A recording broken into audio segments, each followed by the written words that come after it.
We're on a roof in Wiggins, Colorado today, and I got called up a few days ago by the ownership of this building, saying that they were experiencing some leaks.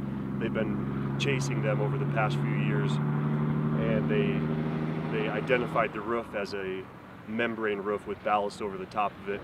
And they just wanted some cost-effective alternatives to repair the roof compared to the quotes that they had received up until this point to totally redo the roof, which would involve removing all of the ballast, tearing off the existing roofing membrane, and replacing it with a different roofing system.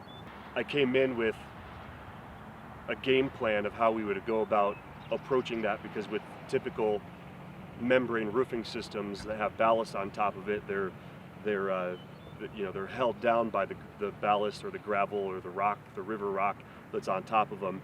And so they're, whether we would be foaming it or whether we'd be coating it or just identifying certain problem areas and repairing them would determine how we would go about offering a system for them.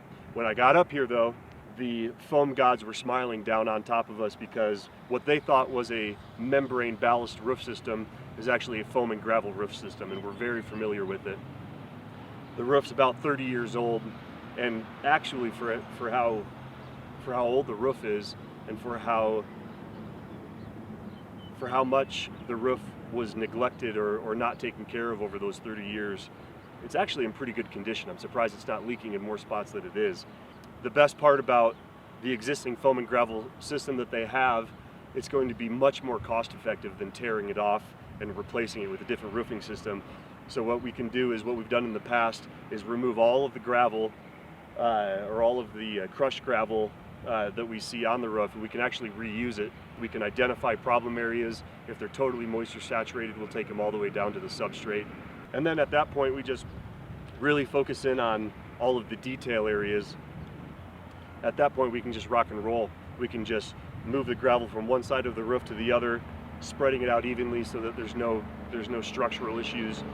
Scarify the foam down, identify and address all of the penetrations, the detail work, and then reapply a new layer of foam and put the gravel right back over with the proper coating depths around the detail.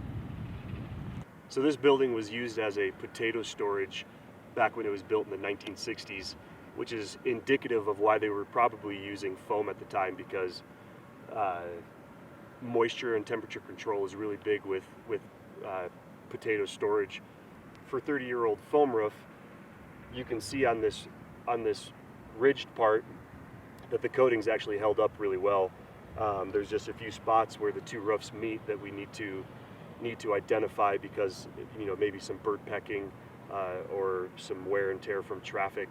These are the detail spots that we'll address. On top of this hip, it's in such good condition that we probably won't even put any foam down. It looks like all we got to do is just wash it, give it a little TLC, recoat it, and it should be good to go.